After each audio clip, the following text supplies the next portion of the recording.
check.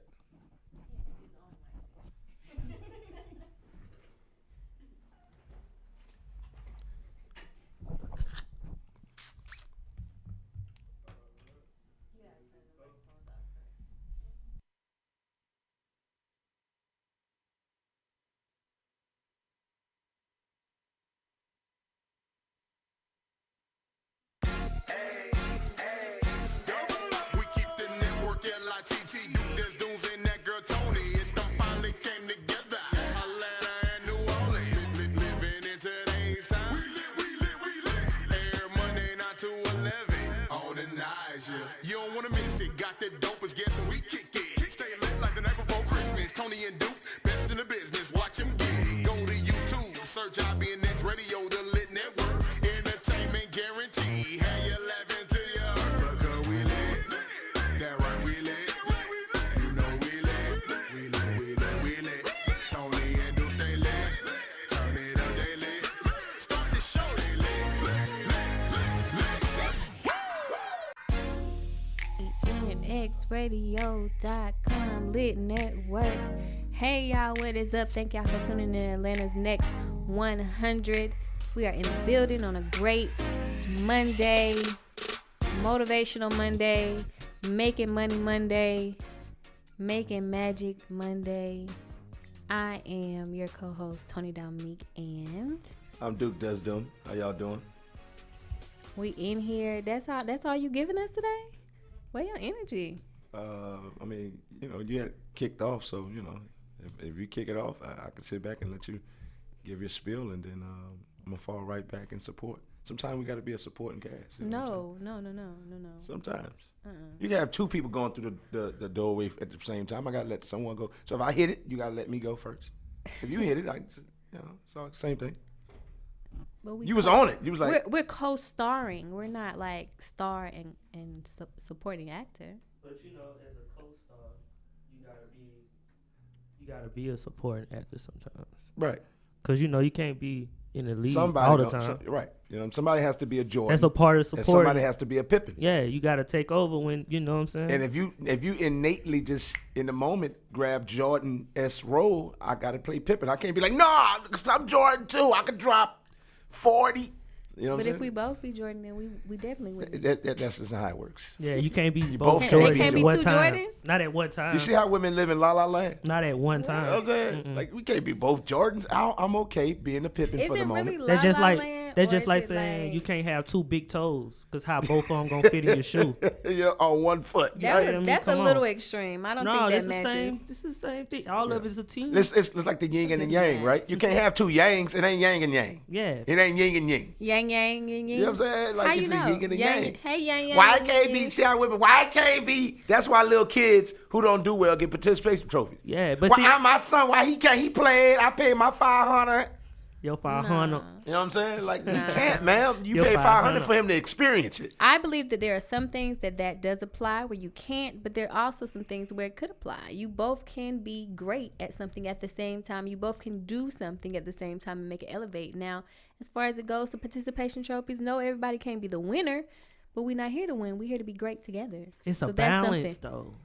It's a balance. First but thing she wants what's she missing. wants the It's first a thing she wants to balance. win this whole back and forth with this exchange we have. I've already won Because it. we no. agree with you. It's just a balance. You see what I'm saying? Okay, but that doesn't mean we can't balance together. Somebody is That's going a part to of be. balancing. Listen, You gotta Pippen be- is I think a top 15 player. Y'all not gonna sell me on this. Jordan is D man, but Pippen is a top 15 player. I'm so gonna just hit y'all with an agree. if I just happen to be disagree. Pippen today, I'm cool with that. I'm gonna let y'all. Next have Monday, it. I'll be Jordan. I'm gonna let y'all have Because it. sometimes she come in We and gonna she's move not there, on with the show. and I'll just take lead, and she just follow suit. We gonna move on with the show. It shocked her that I We didn't gotta- come with that type of energy off the rip. It We shocked got a lot to do today, and we already behind. So we can go ahead and play our first song, Why you gotta tell people we're behind? Why you gotta do that? cause they know what time it is. I know, but still, they probably behind. So that means we right where we need to be at. We still lit. Anyway, Come on, just in case we y'all lit and live. did not feel it from or did not hear it from the last time we played it, we're gonna go ahead and show our engineer some love, some support, because that's what we do. We support our people. We're gonna play his song, and I need y'all to sit back, relax, get your drink, and listen to Player Shit by MoneymaneStroke. We lit. Next 100. New music. Right now.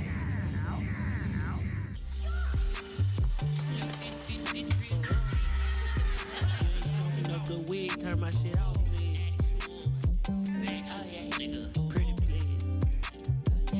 No doubt, oh yeah. I'm just a player in the game. I'm just a player. The fuck I'm supposed to do with fame? The fuck I'm supposed to do with fame? I just want the money, man. I just see love, cash talk, bullshit walk. You don't own shit, how you a boss? Remember being near homeless full of doubt. Now I stack amounts up, I can't even count.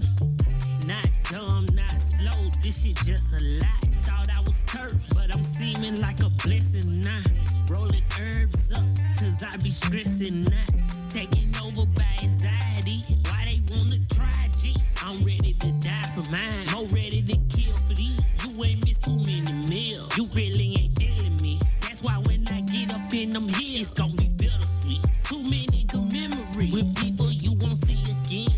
See you real cool fool, but I don't need a friend. I gotta go, bro. I gotta go meet the ends. Napping no fro. I'm the shit, look it up. Throwing low blow. Ain't no rules in the cup. I'm just a player in the game. I'm just a player. The fuck I'm supposed to do with fame? The fuck I'm supposed to do with fame? I just want the money, man. I'm just a player in the game. I'm just a player. The fuck I'm supposed to do with fame? The fuck I'm supposed to do with fame? I just want the money, man. I just.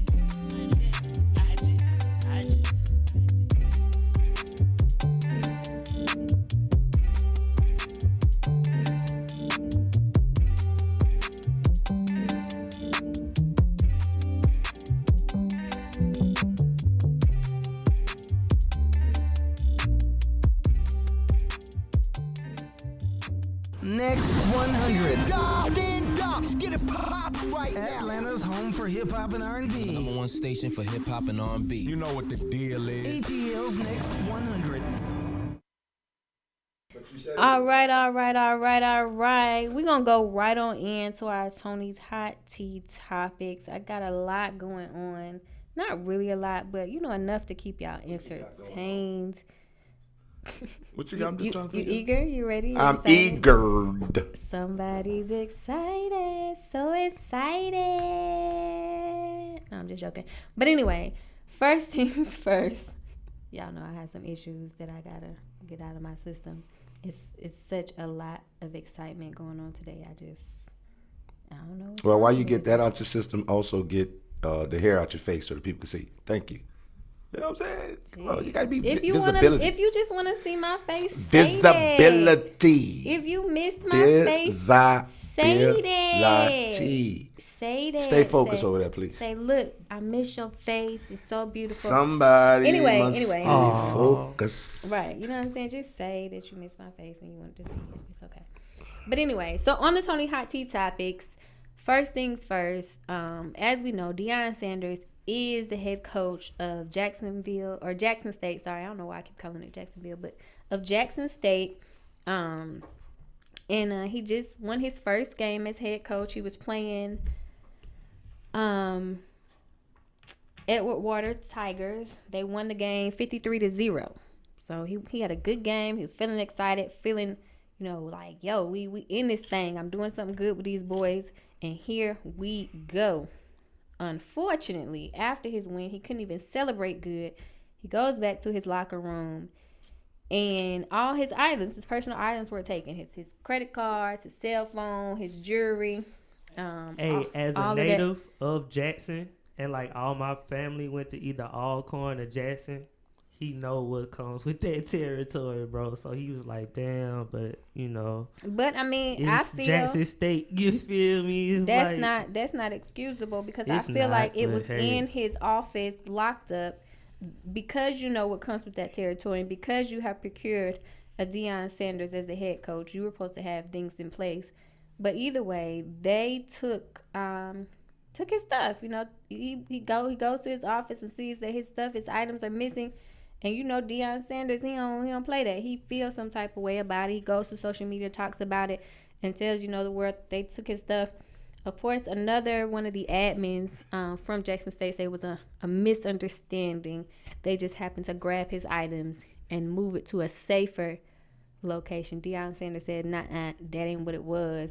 Y'all took my items, and now they have since been given back to me.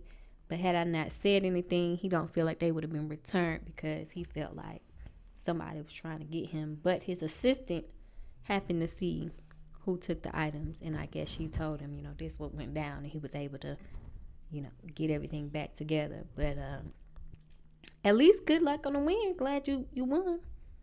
Sorry you had to go through that, but so sorry. Also, since we sticking along the lines of sports, Jeremy Lin, 9-year veteran, basketball vet in the game. He wants y'all to know that he is tired of Asian racism. You know what I'm saying? He's like, look, I'm going to read what he wrote on his Instagram. He says, something is changing in the generation of Asian Americans.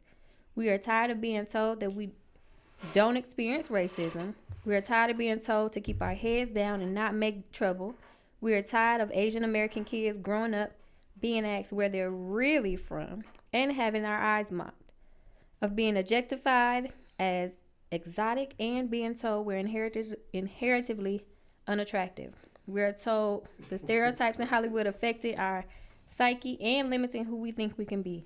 We are tired of being invisible, and we are tired of being mistaken for our colleagues and told our struggles aren't real. I want better for our elders, for my elders who work so hard to sacrifice so much and make a life for themselves here. I want better for my nieces and nephews and future children. I want better for the next generation of Asian American athletes that have to work so hard just to be deceptively athletic. Being an Asian American doesn't mean we don't experience poverty and racism. Being a 9-year NBA veteran doesn't protect me from being caught coronavirus on the court. And being a man of faith doesn't mean that I don't fight for justice for myself and for others. So here we are again, sharing how we feel. Is anyone listening? So, yeah. I mean, I guess he wanted y'all to know, like, you know, Black Lives Matter is great, but Asians go through it too. We not all rich just because we own a lot. Some of us are broke too. The only, like, I feel him because, you know, he probably experienced it more than I do. But, like, the only racism I really see towards, like, or, like, stereotypical type stuff against Asians is always positive. Like, they family-oriented, they focus, and they, like, they smart, you know what I'm saying? Be good at math. That's, like, the stereotypical things you hear about. So, it's like, I feel them, but, you know, like, I don't know. I don't know. For me, I don't know. I think that he has a point in a sense because, you know, we're not Asian, so we don't know what he's dealing with from that degree.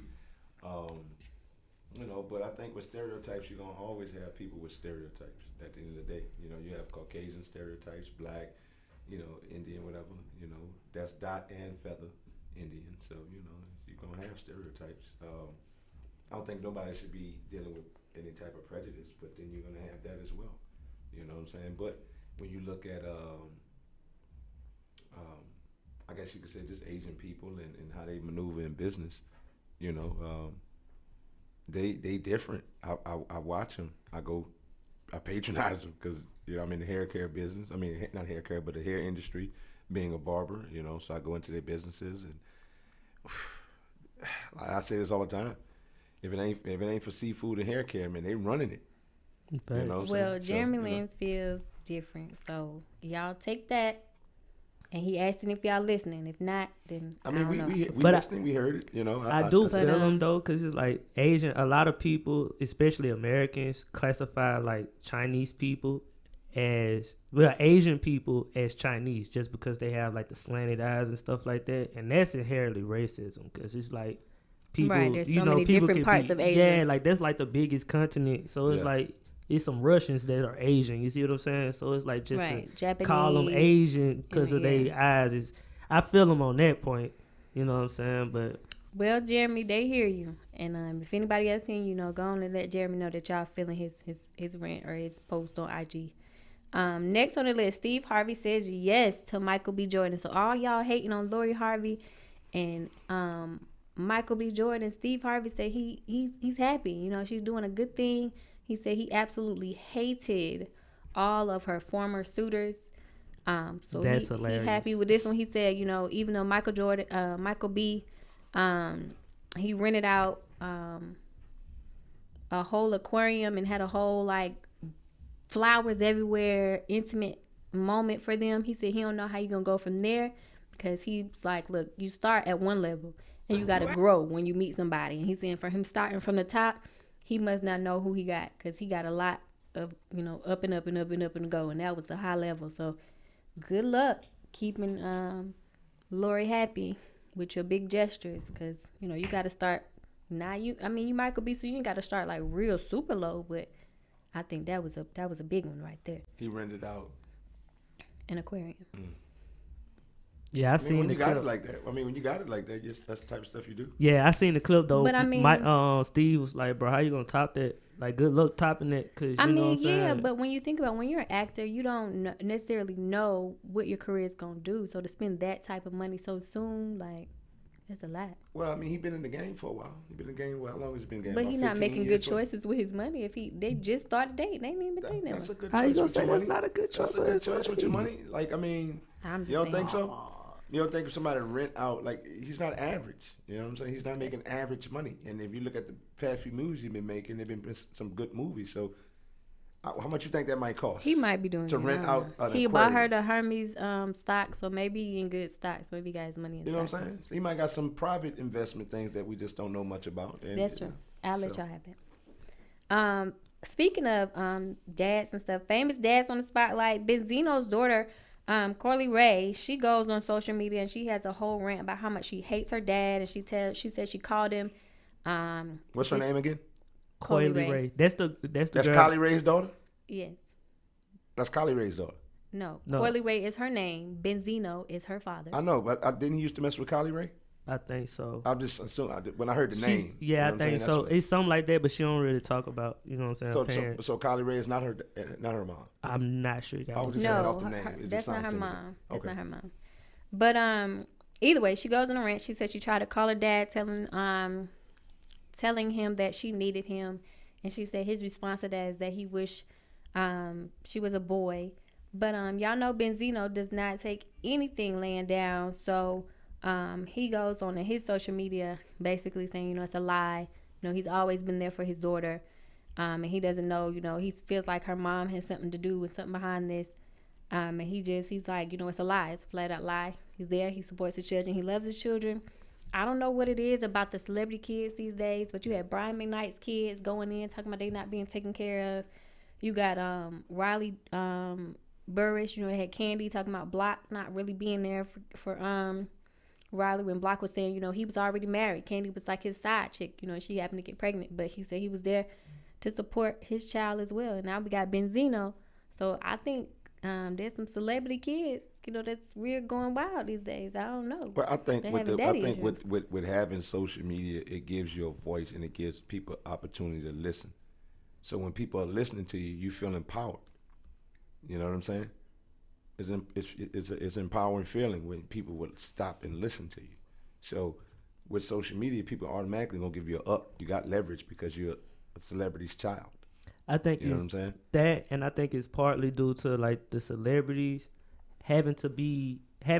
them being celebrities and always being at work and always trying, you know, always busy. But it's always been like that. Like celebrities always been that. That's what celebrities are. That's But I'm what saying lifestyle is. that causes a rift This between new you and your generation not able to kids. deal with it. No, like but the what I'm older saying is generation. like before they didn't have a voice. You wasn't gonna go to Vogue or you wasn't But gonna what I go was to Double XL. They don't care. Get out of here, child. What do you do? But look, what I was saying You're is not an artist. Your daddy is. Let me talk to him. You But, feel what I'm saying? but what I was saying is they don't have that time to actually build their relationship with their kids either. You see But what I I'm think saying? like a lot of these celebrity fathers I are spending understand. time with their kids. now It's just, A lot of kids are ungrateful, bro. true. That's true It's too. just That's not- true too. That's true too. So it's like they when just- you grow up Listen, I just spoiled. had this conversation with my daughter, right? My daughter's 7. And I told her straight up, I said, when you get up in the morning, you eat your breakfast, give me a call. She don't do it. Okay, cool, no problem. At night, you go to bed at 8:30. Around 8:15, and your mom say, hey, you got 10 minutes. Give your daddy a call. Okay, you don't do it. Okay. Daddy, I really want to go and do hip-hop classes. $270. Plus you need a special type of Chucks, colors, that your mama had to order because they didn't have them in store. Another $80. No problem, because you want to do that. All I ask you to do is call me. I forgot. I'm not playing with you. Or I'm going to reciprocate the energy you're giving me at 7 because you know how to go in and out of phones. You're bright. And you remember when you when you want something. If your mama say, I'm going to do a play date with you, you're going to be on my ass about that play date come Saturday. Kids at a point, and like I told her, I said, when I get you this weekend, screen time is cutting down. Minimize it. What's minimizing? Minimize is like subtraction. I take away.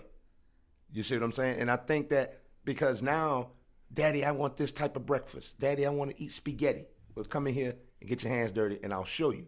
In the beginning, they don't want to do it until they reap the benefit of, I could cook something, and then they could do it in front of people, and people praise them. But that goes to a bigger thing with our society, though. It's like we like instant gratification. Right. And we kind of slick want people to do shit for us. Yeah, we lazy. That's American, right. bro. But our that's kids are seeing American. the same thing, though. Right? Like, think about it. We watch stuff on social media, but we very rarely do the things we watch. Kids watch other kids play.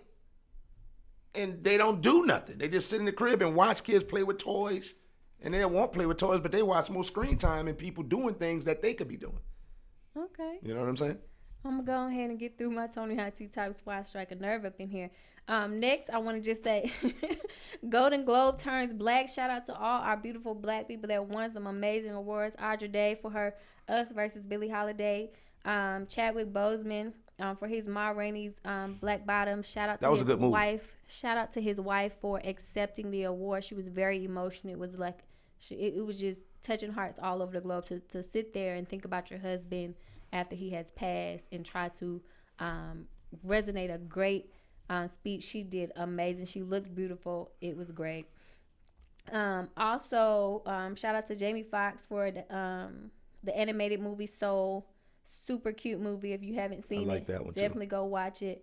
John Boyega for his TV series Small Axe. Daniel, I'm gonna say his last name wrong. Kuyata. I'm gonna jack it up. Sorry, y'all. For his role in Judas, but if y'all know him from Get Out, y'all know his name anyway. But also for his role in Judas and the Black Messiah. So shout out to all of those and everyone else who won a Golden Globe. I probably could go on for days and days and days, but I'm not. So shout out to those and everyone else who won their wonderful Golden Globe. Also, next on the list, beware of your fake friends. If y'all are on Clubhouse, y'all know we talk about it all the time. And y'all was in the Keisha Cole room. Her bestie goes and argues. They were arguing back and forth on Clubhouse. Apparently, Keisha Cole and K. Michelle made up, from whatever beef they had prior, and they're trying to move forward in their positivity. In Paris, Keisha Cole's best friends is not feeling it, which caused an argument on Clubhouse. And everybody kind of looking at Paris, like, why is you hating? What's wrong? You know what I'm saying? Keisha Cole trying Who to has the recording? Image. I want to hear the recording. It's on it's on a couple of blog sites. You can people screen record. So if y'all on Clubhouse, be careful what y'all talking about because people are definitely screen recording. And Clubhouse is actually recording you, so be careful about the things you say on Clubhouse as well. You know what I'm saying? So, Yeah, it's getting crazy out there. And last but not least, Versus, where everybody was really excited about the D'Angelo and Maxwell versus that was supposed to go down on Valentine's Day. However, Maxwell could not make it. There was some people excited about that. First thing, Maxwell got his catalog is like D'Angelo has 2 albums? Either way. However, Maxwell could not make it. So they still did a versus with just D'Angelo. They rented out the whole Apollo Theater and it was just D'Angelo and friends. He brought out Method Man and Redman. But everybody was most excited about his duet he did with her. Hold on, wait. Did they bring Lauryn Hill out? I didn't catch that. Did they bring Lauryn Hill? Nothing ever mattered. Well, that's off her album. But they did not bring her. Absolutely not. Who gonna go with her though? Like they should have did him and her, like Lauryn Hill and D'Angelo, because they don't have a big catalog. So you could have just played Miseducation and Brown Sugar. Well, everybody was really concerned. We'd have been straight. Because D'Angelo actually was late. It was an hour. The verses started an hour late. even though they say that he was there 3 hours early. So if you put a D'Angelo, he was already an hour late. Then you put Lauryn Hill, she gonna be late. That shit gonna start the next day. It's gonna start at midnight. She gonna wake in that thing with breakfast like, y'all trying to eat these Krispy Kremes or what? Right. So that's all I got for y'all today on the Toni Hot Tea topic. They say she hell too in the industry. To deal with? Yeah, they say she hell to deal with. Oh my goodness. Well, next on the list we have an amazing. That's our favorite word. Amazing. Phenomenal. Those are my two favorite words. Amazing and phenomenal. I like awesome, but you do appreciate amazing. Amazing and phenomenal. But we're going to go ahead and play this next song. It's called Add a Decimal, but the artist name is Add a Decimal. So I guess it's him singing him. I don't know. Add a Decimal by Add a Decimal. Y'all let me know how y'all like it. We are lit!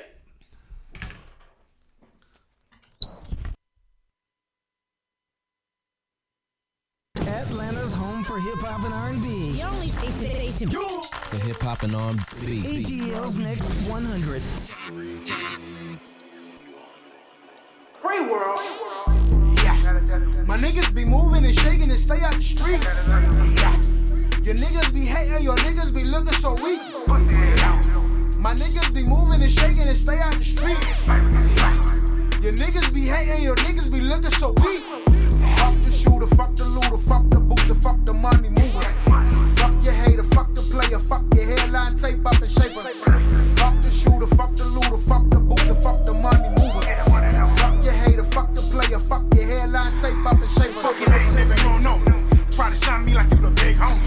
You an imposter, macaroni. Mac imposter, pretty Toni. Trophies in my city, I'm the Dark Knight.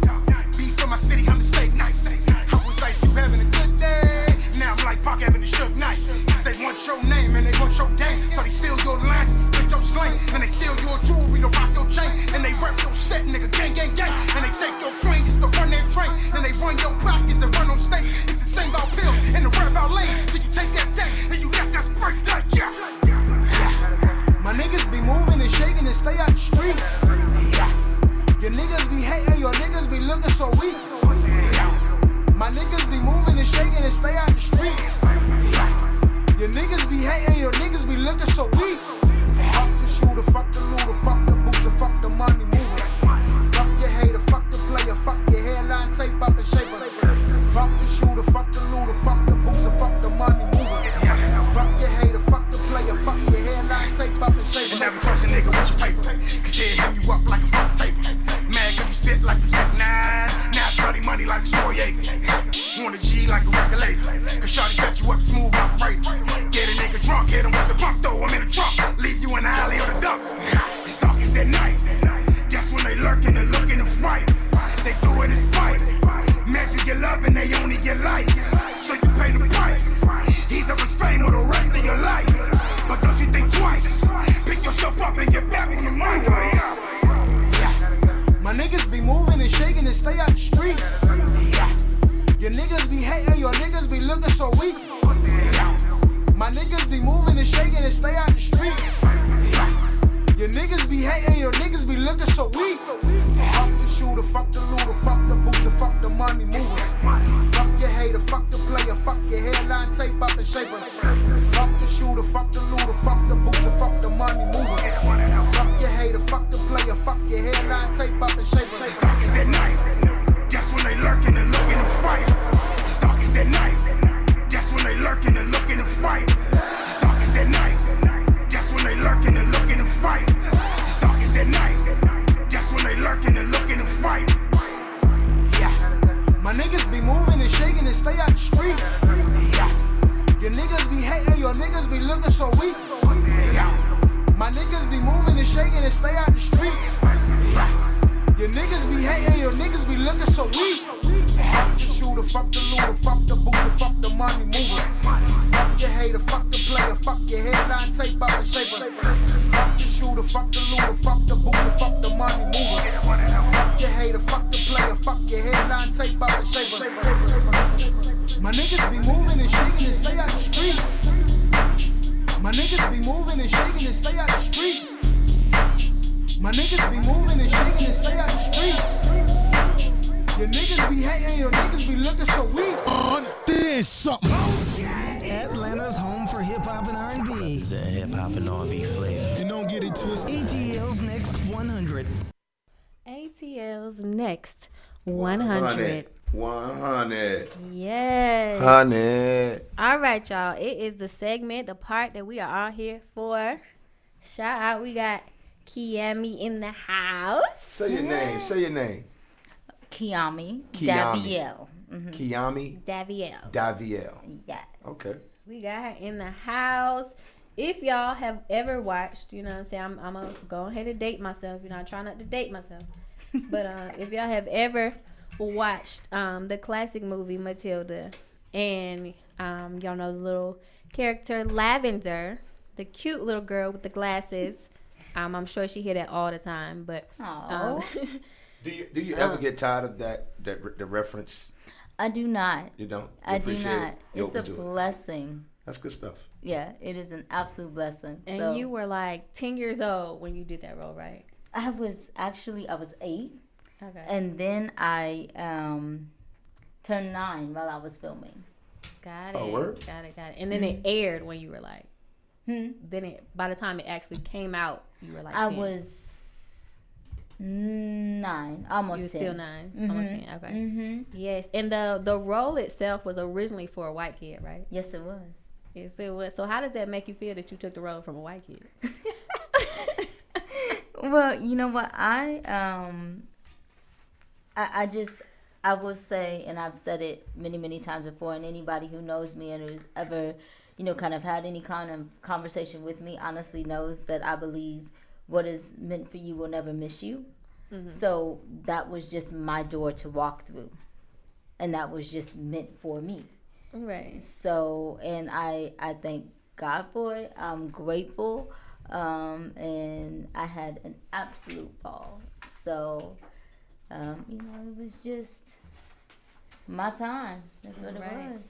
And you and the young lady who, well, yeah, she's still young. Like, we all young, yeah. I'm young. I don't know about y'all, but I'm young up in here.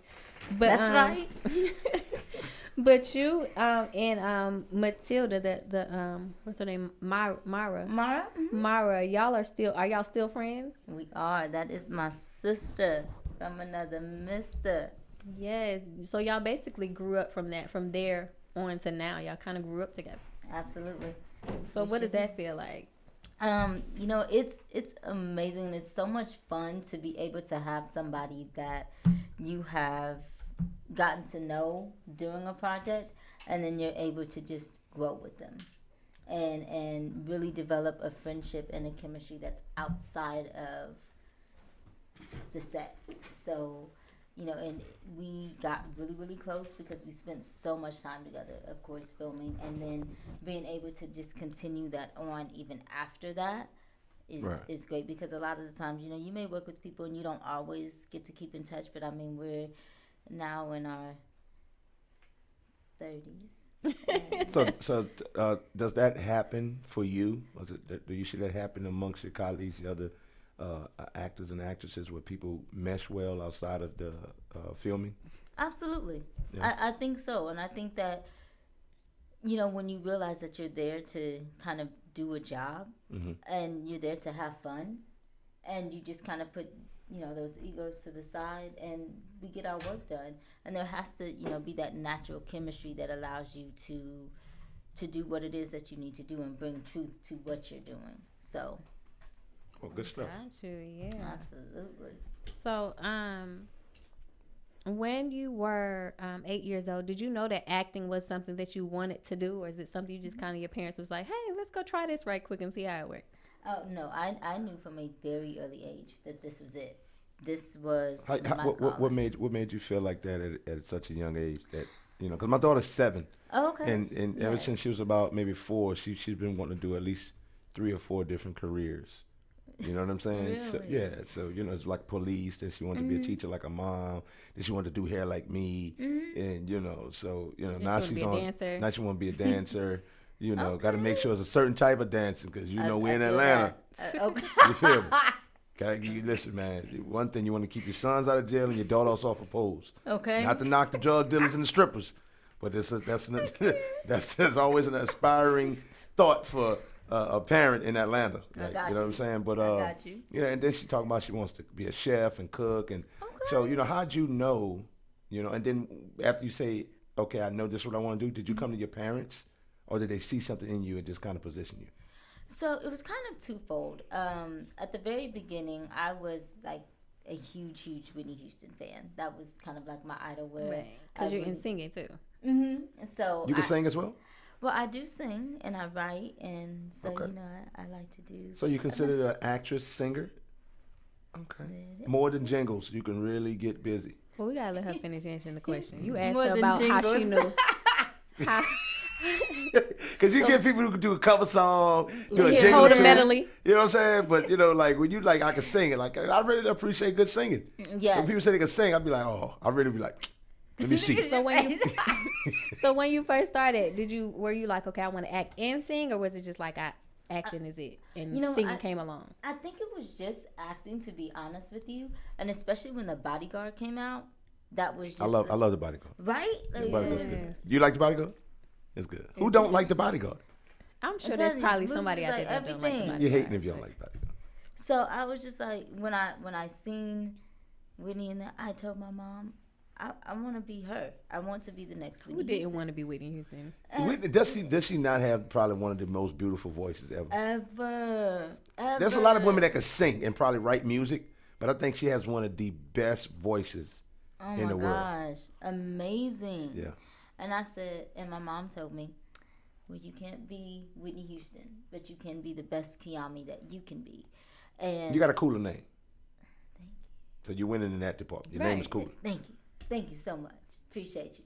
So it just kind of took off from there, and I realized that this is what I wanted to do. And so my mom was very, very supportive, and she says, okay, well, you know what, if this is what you want to do, we're going to take that step, and I'm going to get behind you, and we're going to see what happens, and the rest. And y'all went from Kentucky to Cali. That's what happened. That's awesome. Now, how long did it take for your parents to say, we got to go to California?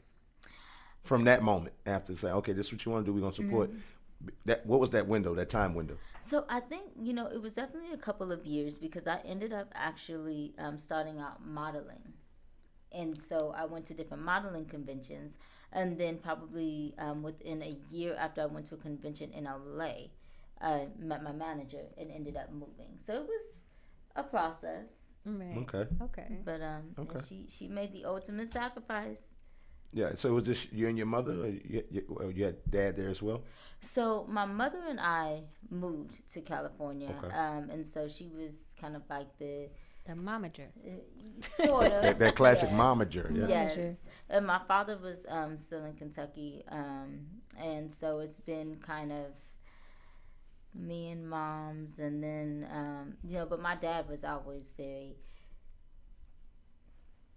proud and, look at my baby, and so. She doing it. I'm over here working, but my baby doing it. Cool. Exactly. That's dope, just to have supportive parents. Oh, yes. You ever sit back and think, like, who would I be, or would I still be here in this position in life if I didn't have supportive parents? Or have you seen anybody along the way in the same industry that maybe didn't have that type of support? I've honestly been fortunate not to see that. Okay. However, I've heard of stories of that happening, and it's absolutely heartbreaking, and not only just in the industry, but just in life. Yeah. When you just don't have. It's tough. Extremely. Yeah, it's tough. Like Right. for kids that play ball. Specifically your parents. Yeah. Yes. Specifically, like it's great to have support from other people, but it's a different type of support when you have it directly from the parents, the people who brought you life, supposed to care for you, and want the best for you. That support. And kids, if you're watching this is some of the reason why we say get your foundation laid. So when you have a child, you can support that child the best way possible. You can give them the time, you can give them the financial needs, and That's it. You could give them what they need. That's it. Okay, so one of the viewers wants you to tell us about your character. I'm guessing they're talking about the Lavender character. Okay. So she was Matilda's best friend, and she was kind of, when Matilda started school, was showing her the ropes. So showing her kind of what that meant to be in school, because she had never been in school before. and kind of teaching her who to talk to and who to stay away from, i.e., our extremely mean and child abusive principal. So teaching her who to, stay away from and just being that support for her. And it started out kind of a little bit of a smaller role, and then as I continued to grow and in just the film itself, they ended up adding more for me and more scenes and things like that, and my infamous line that everybody loves, which is the wow part, because my voice has always been so deep and raspy, so that's pretty much how that went. All right. So I hope that answers your question. If y'all wanted to know who Lavender I have a question for you. I have an answer. What do you feel will be the most challenging role up until this point in your career? What do you think would really, really challenge you? What type of role? Would it be a horror film? Would it be suspense? Something action? What would you think would be physically and emotionally and mentally challenging to do? Good question. And what's your genre what's your genre that you prefer to, that you like, y'all like playing in these types of roles? What's your genre of music as well? Got you.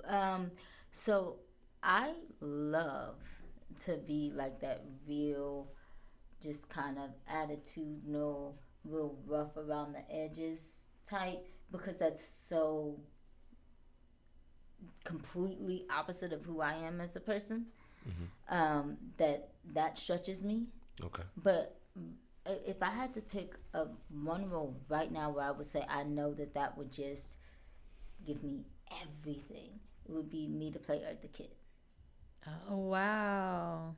So you would like to play L.I.T.T? Wow. I can see it. I get that all the time, and I'm thinking, yeah. I could see it too. I think you could do it. I can see it too. I can see it. I can see that, and I think you should go further, and you should start doing cover of some of her little video or whatever. Start doing the covers. You know how they do cover songs? Yeah. And you do like a link. I saw somebody do like do like little skits from her movies. Right. Yes. What was that? I think maybe you showed me somebody showed the movie and then you did the reenactment. On like the side, like the split screen. You see what I'm saying? You do something like that of different L.I.T.T movies. I'm down. Or because you do write movies, and you did a movie back called Reckless, right? Mm-hmm.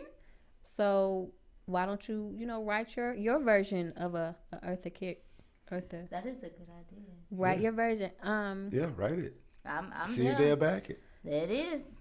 Because I've been thinking about writing a movie about, and it's crazy because as a comedian, it's not funny, but I just feel like being in Atlanta, being in the place where the big butts is something, it's like I need to write a movie that's centered around that. So I think you should do it though.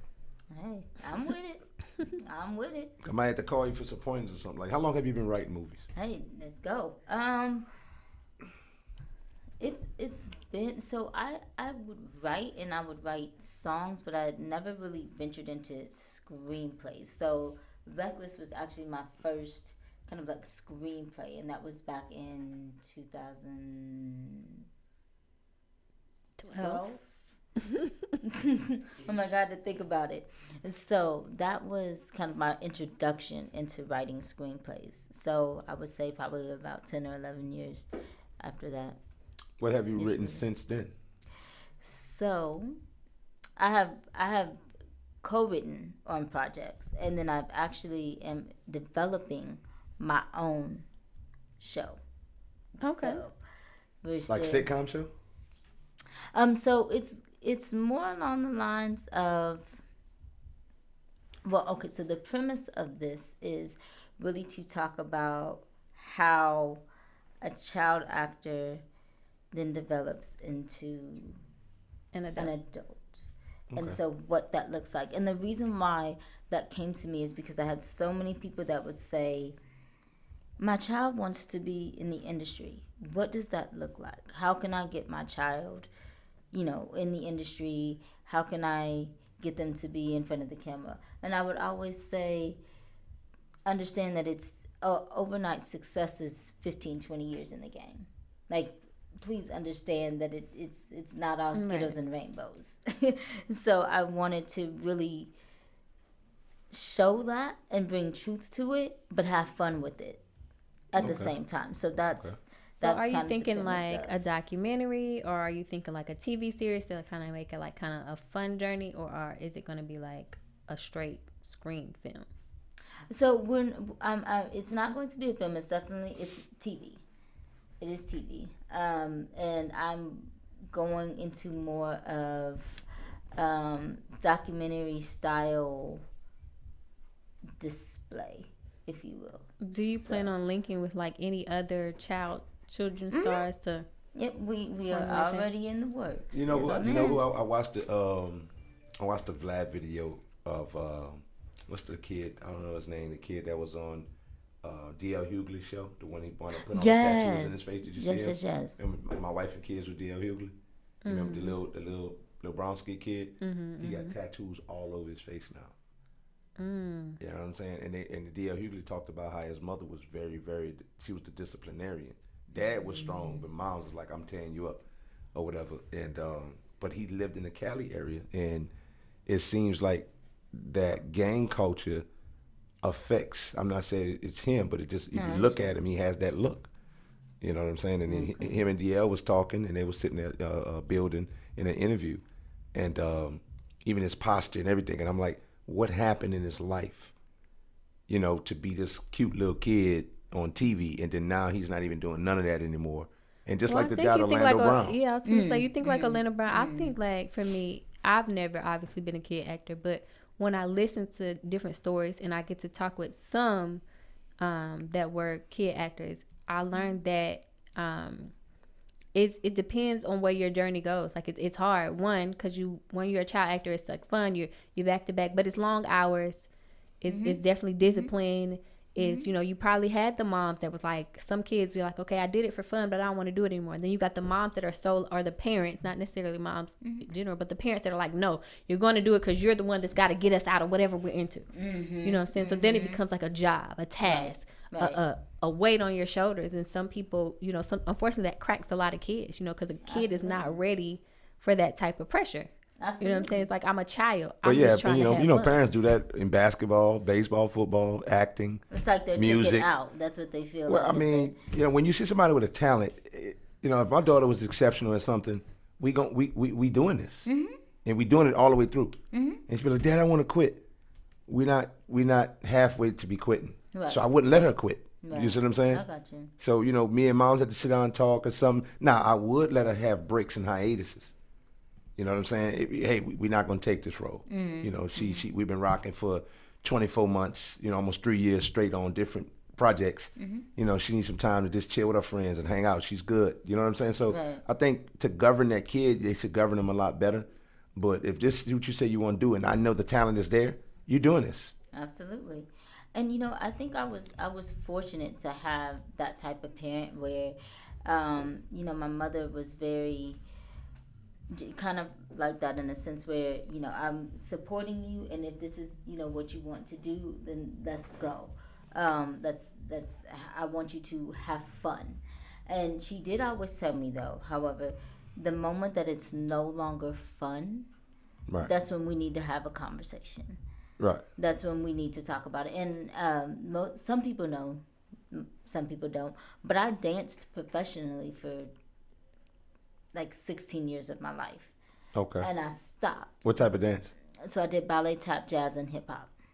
That's what I have my daughter doing now. That's pretty cool. I think when you're a little kid and you're versed to be entertainment, because I did ballet and tap and hip hop when I was little. So I think like when you're in entertainment industry, those are the things that you just gravitate to. Yeah. Like, yeah. And it just got to the point I just stopped having fun. And she and I had to have that conversation. I was just basically explained, this is no longer fun for me. It's becoming a chore. And so she says, okay, well, you know, if that's what you want to do and you want to pull back, then I'm going to give you that space, you know, to do that. However, I just want you to think about it before you do it and what that means. And I stopped because it became exhausting for me in a sense. But on the flip side of that, acting and my work is never work. To me, it doesn't feel like work, even though it is my job. It is so much fun. So I never feel like I'm working in a sense. I can kind of take. It's almost like a high for me. Yes. Which is a real Yeah. interesting way to describe it. I feel when you said that, I was like, I'm thinking about comedy when I do comedy. And even at this level, this is the biggest level I've been on. It's like, this feels like such a high. Right. You know what I'm saying? Like in our clubhouse, we talked about something that you would want to do for 24 hours, like a job or something. And I was just like, I want to do this on a higher level. You know, what I do. You know what I'm saying? I wouldn't want to do anything else like this, but at, you know, even this. Mm-hmm. You know what I'm saying? If you had a big blockbuster movie, I want to be on red carpet and then come and do this. Yes. You know what I'm saying? Just somehow, because I love the exchange. I like to hear people storylines and, you know, the ups and downs and things like that. And it's just dope, you know, just listening to people and seeing what people have been through and, you know, show the triumph if they have ever been to anything or any adversity or something like that. So. Right. I definitely love red carpets. That I don't know why. Oh, yeah. I've had the glitz so and many, glam of it. Yeah, that too. And I love meeting like people in like their element, you know what I'm saying? When you're talking to an entertainer, you get to have that personal, like, you know, even if it's like 2 seconds, 3 seconds, whatever that little conversation is. I just love hearing a quick story of what, you know, what people got going on and having that moment. Like, it's like, wow. And meeting people that you may not meet on a regular basis. I just like But I have a question for you right quick. Sure. Who inspires you in acting, in the acting industry, from like directing, producing, and, you know, of course, in front of camera? And who was somebody that you would like to work with? Absolutely. Actor or actress?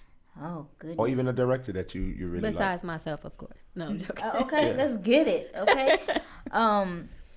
There's so many. Just to name a few, definitely one of my biggest inspirations was Miss Cicely Tyson. Oh my God. Amazing. Viola Davis is. I really like Viola Davis. Oh my gosh. I really like her. Oh, amazing, phenomenal. And there are definitely people I would want to work with. Who's a young actress that we may not be aware of that you like? That's like one of them rare hidden gems. Oh man, there's many of those. Outside of yourself. Oh, well, thank you. Oh my gosh. And Toni. Right. I know, right? My go-to person is Felicia Rashad. Like when I get to work I like Felicia Felicia. Rashad, I like Felicia Rashad too. that's when I know I'm like, yo, I'm in it. Yeah, I like Felicia Felicia Rashad too. And she's slept on. I don't I just watched the movie Black Box, and it was haven't so suspenseful. I was in there like, oh my God. But I only watched it for her. So if it could be a crazy, stupid movie, but if she's in it, I'm in it. I'm watching. Yeah, I like Felicia Rashad. Absolutely. And she just looked like she give good hugs. Doesn't she though? Like, did you say a warm embrace. Yes. You know what I'm saying? I'm talking about you hungry, and when she hug you, you full. Right. It's like a meal. Facts. A transfer of energy. You know what I'm saying? Hello. Love it. Yeah. Facts. Yes. A young. Oh my gosh, you kind of put me on the spot because there's so. She don't want to say the wrong name. So Yeah. many. You know, when we put comedians and actresses on the spot like this, they be like, "Fuck, that's my friend, but I really like her." And I ain't got time to say all of them because I'm gonna forget one person. That person. All right, you know what? So You know what? Scratch that. I want you to answer this. Okay. For a TV mom or parents that well-known black sitcoms, who would you like to have been a child in a sitcom? Who would you like to have as your parent? Like Uncle Phil, Aunt Viv? Is it Family Matters with Uncle Carl? Okay. And Uncle Phil? They always seem like they cool. Which Aunt Viv? The black one. I like the dark skin back. The black one, come on. The other one was seen like They both black. She was so subtle. Like she seemed like she was too They're both with black. the shits. Like No, I'm talking about the dark skin was. You mean the dark The dark skin? skin was like like she had that feisty. She had that feistiness yeah. about it. I appreciate it. The curly hair Aunt Viv. So, but who would you like to be a child on that sitcom? Who would you like your parents to be? My parents. Okay, so I would definitely. I'm gonna go back to what you said, Miss Felicia Rashad. So the Cosby Show. For the Cosby Show. Yes. So you'd have liked to have been, one of the kids of the Cosby. Yes, and then we're gonna top it off, and we're going to have Miss Ava DuVernay direct it. That name sounds familiar. I need that. You don't know Ava? Ava DuVernay, like Queen Sugar. Okay. I don't know. I've heard it, that, but I haven't watched it. But I've heard of the name before. It sounds familiar. Oh my gosh! She's directed so much. Oh, right, amazing. So that's like another person that I have to work with. Like it's going to happen. I could dig that. She on my list too. I got you. I'm with you. But you also do acting classes, right? Mm-hmm. You coach them, teach them? Okay. Do you do them here in Georgia, or where do you do your classes? So of course, because of everything that's happening right now, so it's more virtual. But yes, but when I started doing classes, they were actually in person in Georgia. So I was teaching kids, which I love. Oh my gosh, and it's so. Their innocence and just their heart and the passion that they have, even though they're so young. Amazing. So I love my babies. So if y'all got some kids, hit her up. See if y'all got Toni put that out. Cause that's cute. Like, you know what I'm saying? We may need to put Braylon in there. You know what I'm saying? She said she want to be an actor at some point. Let's go. Let's get her in there. But anyway, we're gonna take a next break if you don't mind, and we'll come back and break. We're going to come back and let the people know a few more details about you. Okay. Your social media and everything. And then we're going to let you get on to the business that you have. So we're going to play Catch a Vibe by Hard Body Pat. Because we lit. We take song breaks. All right. Catch a break. Hey, yo, Ren. Turn that up.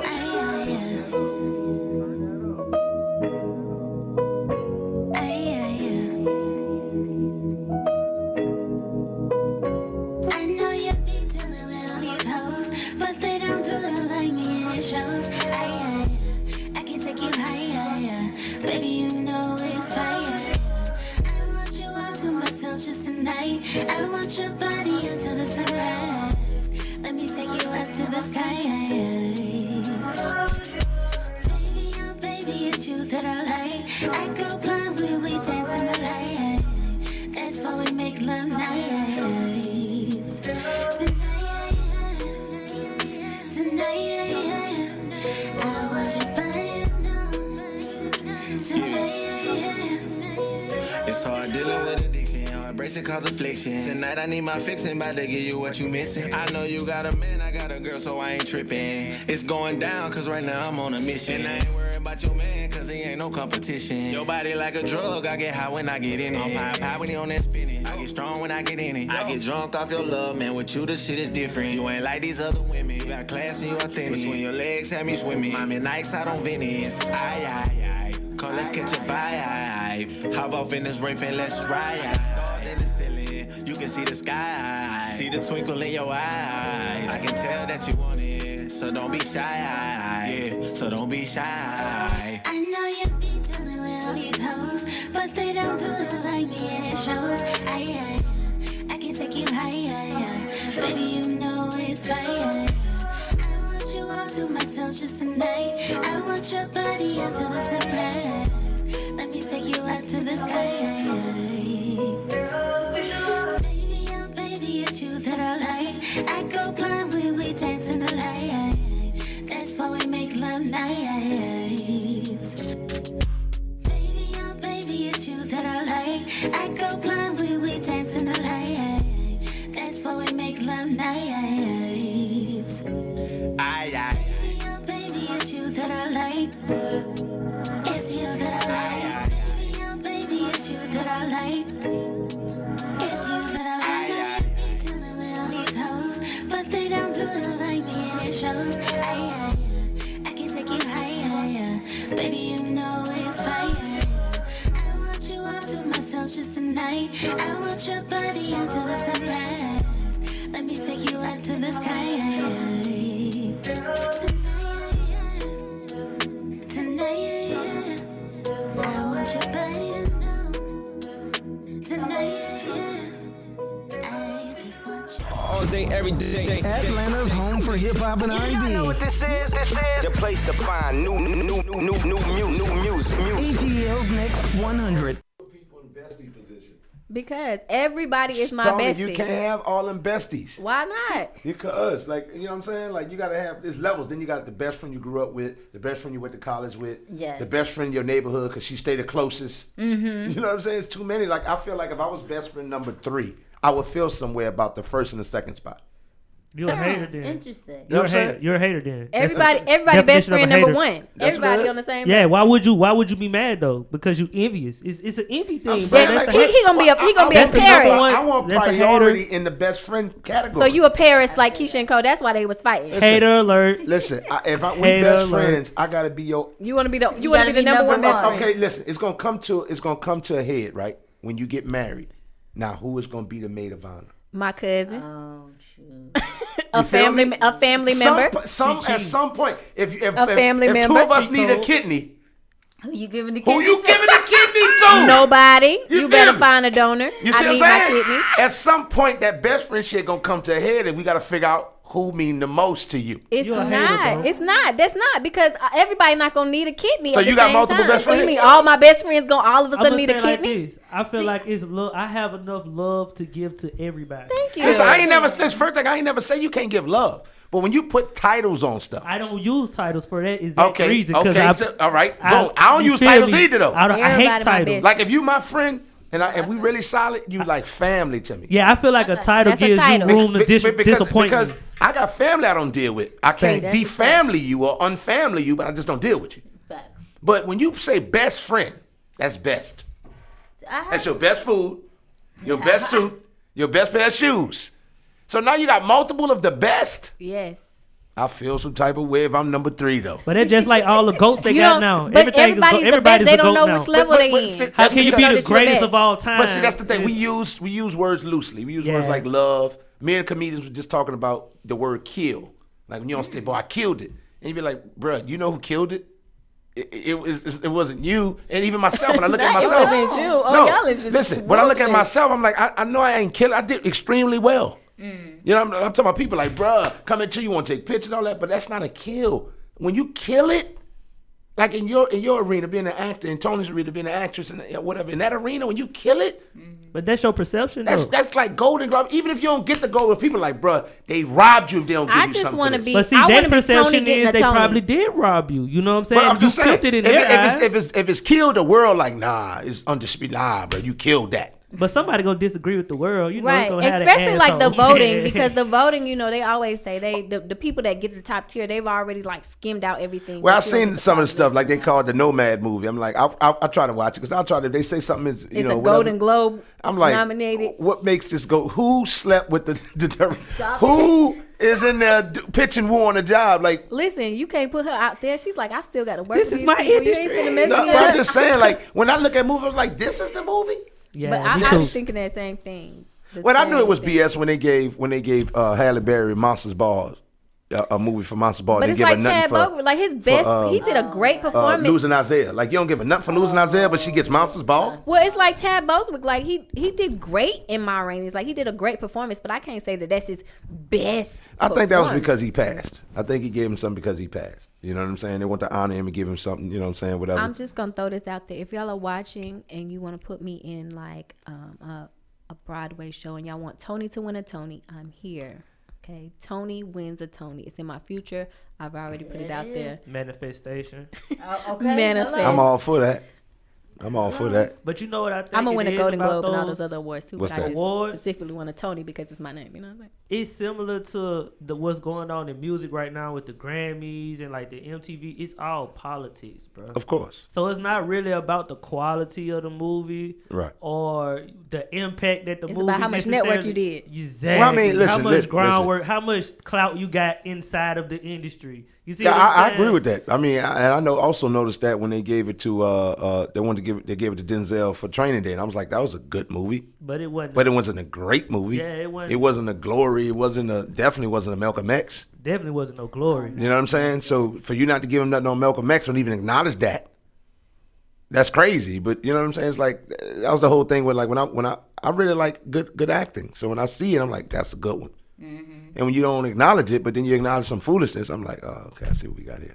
It's just I like John see what's Singleton. I going think on. didn't he get his like one of his first awards for like Boys in the Hood or something? Or was it something like that? Yeah, I mean, the Boys and Hood was an okay movie. It was a cult classic type shit. Yeah, that's what I'm saying. But it's it like wasn't for the no culture. He had Right. way better movies though. It's for the culture. Like, there's He had better way movies better- out there. He had I'm saying just Even from his him. Yeah, that's what I'm saying from his catalog. So, Yeah. I don't know. It's crazy, man. Oh my goodness. So I read somewhere that you're a vegan. Okay, so listen. Explanation. Cause we like food in here, so I need to Okay. know what's See, going on. okay, so listen. I am. You a vegan? Yes, If you- because I was looking for the word, and that's the perfect one to What's a describe vegan? it. Like a seasonal, like a sometimes. Like if I see vegan, I'ma eat vegan. But if I see something else, I I'ma might eat eat You know what I'm something else. saying?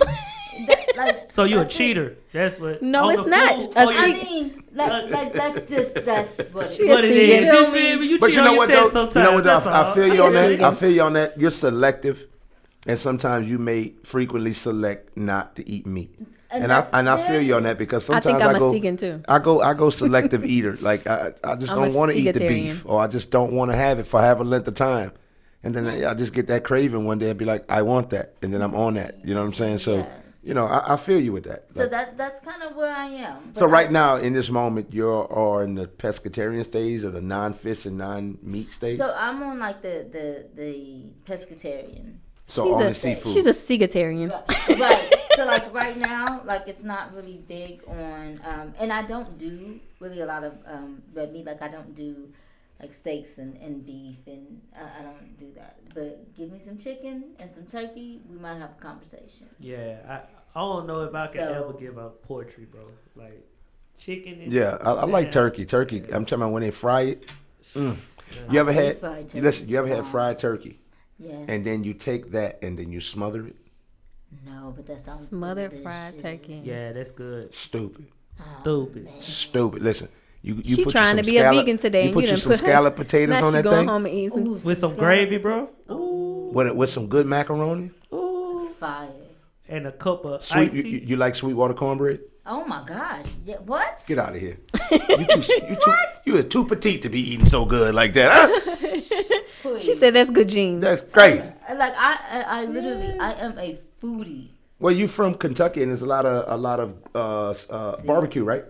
It's Yeah, Kentucky we have barbecue. Are you a big barbecue fan? No, but not really. You said you don't do the love- red meat, right? But I love like if you can give me like some like Barbecue turkey wings. something like that. Yeah. I'm with it. Yeah. I'm so with Some it. of my best wings I've tasted was the barbecue jerk. When you do barbecue jerk, I've never had that. you never had barbecue jerk? Listen. Do you like Jamaican food? I do. You never had the jerk wings? But I've had jerk like chicken and like chicken wings, but I've never had barbecue. Oh, it's crazy. If you go, well, there's one spot, I don't know what area of town yet, but man, it's crazy. We might have to bring you in. We're working on this little food deal. We might have to bring you in. I You know what I'm mean, saying? like, Come eat with us. listen. We may have to hit you Yeah, up. hit you up, come Somebody eat with please us. hit me. Like for real. You based in Atlanta or you just traveling? Yes. No. Okay. I'm beside. Okay, cool. Yeah, we definitely hit you up. You know, get some of Please. our celebrity friends to come sit down and eat with us. Find some good eateries. Let's What's one of go. your favorite restaurants you like to go to? Mama, pop, or even franchise? So out here, one of my favorites is Fox Brothers. Fox Brothers. Okay. I've heard of that. Yeah. What type of I've restaurant? only had Fox Brothers at the stadium. I've never had it at the actual restaurant. The actual fantastic. What type of food do they serve? They have like Barbecue. barbecue. Okay. It's like a steakhouse type thing? Like just It's like regular like, barbecue. Texas barbecue Okay. type thing. Okay, cool. So that's definitely one of my favorites. And you know what I miss? They have their own sauces and everything. Really? So good. Okay, they're one of them signature places. Mm-hmm. I like already. And you know what I miss? Yeah. That used to be out here, Talk but it's to me. now closed. Gladys Knight's Chicken and Waffles. Y'all remember I've never But had. that's because they couldn't keep up with the codes. They was yeah, struggling. Yeah, they were struggling with that. But you know. But they got like Roscoe's chicken. Why you don't go to Roscoe? that? There's Roscoe's out here? I think it's not Roscoe's. Harold's chicken and waffle. I thought there was a Roscoe's. I've never too. been there. But It's see, Harold's. Roscoe's, like, that's, Cali. Oh, that's a staple. I thought there was a Roscoe's Oh, out yeah. there too. Yeah. Chicken and waffles? Absolutely. See? So, yeah. All right. Are you? And you say you're big on seafood too, right? I love seafood. What do you feel about Louisiana cuisine? I mean, I like it. Well, what's wrong with it? Well, I'm just asking because it's like we talking seafood food. based. We talking food, so I'm just kind of going all around with it and just seeing what you're interested I'm in. gonna take a stab at the dark. I don't think she really had them crab legs and stuff. The way she just. You ever had crawfish? I like it. Oh, I love crawfish. You like crawfish balls with the seasoning, and you got to pop it off the tail. Yes, Okay, and cool. crawfish macaroni and cheese. Talk to me now. Lobster mac and cheese. When are we potlucking, huh? When is we I'm doing ready. that, huh? Okay, cool. We got to get our celebrity friends and then I together. do like seafood boils. You know, when we have our whole crabs. Yes. Now I'm not even gonna lie though. You know, I'm still struggling to really learn how to open up the actual whole crab. See, that's what Listen, I'm saying. I got you. See, that's You what know I'm what I saying. mean? I'm a Listen. professional crab eater. And it's crazy because I like crabs, but it's like for I'm some a reason it's professional just crab eater. I ain't It's figured too much out. work. It's So too when much I work get for them me. crawfish, I'm hit.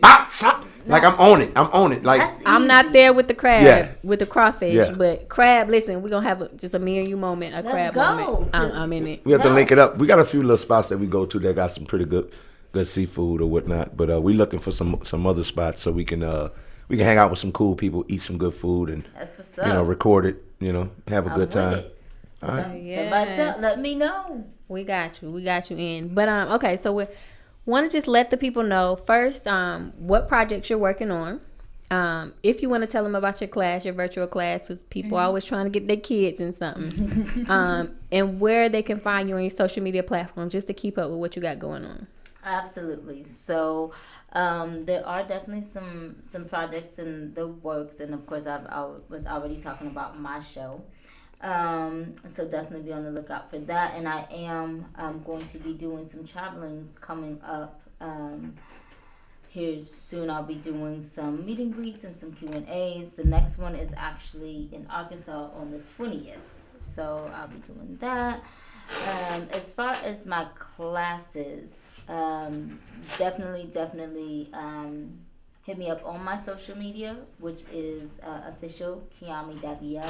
So then that way we can definitely talk. That's Kiami with a K. It is Plug. official, and then KIAMI, and then DAV as in Victor AEL. So definitely hit me up. So then that way we can plan it. We can get a time to Zoom, however that works. And I am actually planning another kind of like showcase, or shall I say just another class where I can bring a group of my babies together, because it's been a cool little minute. Especially it's hard because they're back in school and that type of thing. So I'm trying to get that whole thing figured out. So and then again, my social media is official Kiami Daviel. And then my Twitter is Kiami Daviel. So I always post updates and things that I'm doing on there. So then that way you will not miss it. All right. Well, we really, really, really appreciate you for coming in, taking the time to talk with us. Well, I appreciate you having me. Yes, we had Thank such you. a great time. Duke, you have any other questions you want to ask Happy right quick? Let me see here. What I have to ask you. You talked about a lot of stuff, and I'd really like to get to know You have people. siblings, right? I do. You have siblings? You have kids? I don't have any babies. You're the oldest. I am the oldest. You're the oldest. Do they ever want to get into I'm acting? 7. No, none of my brothers and sisters have ever expressed a desire to do that. Now I have some nieces and nephews now that I think have the personality for it, most definitely. So we'll see. But as far as my siblings, none of them have ever actually made mention. And I have one brother in particular who is rather shy. So he's one of those who, even when I was telling him, I'm going to put you on my show, he was like, nope. So y'all just contrastingly different. very. He's very, very shy. Very shy. No, I also wanted to ask you this. Were you one of those kids that was like, look at me, look at me, look at me at every moment? Or you was just, when they say go, you can go? That's that part.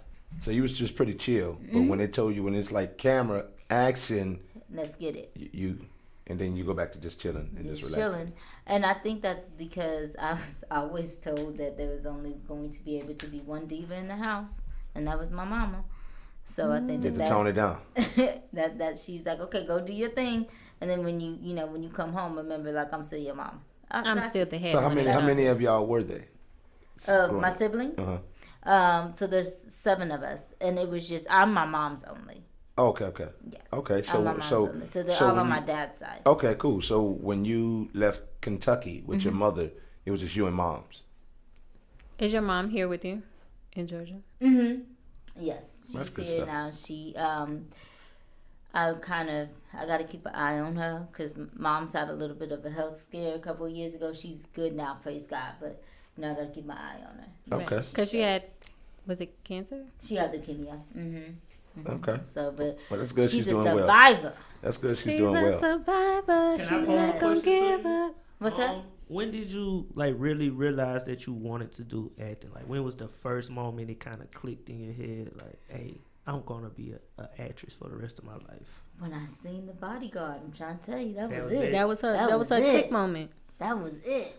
That was that moment. Because it had singing and acting in it. It had everything that you felt like you want to be a part of. That's it. Cool. And I was ready. Yes. So any music coming out? Any music along the way? Working on it.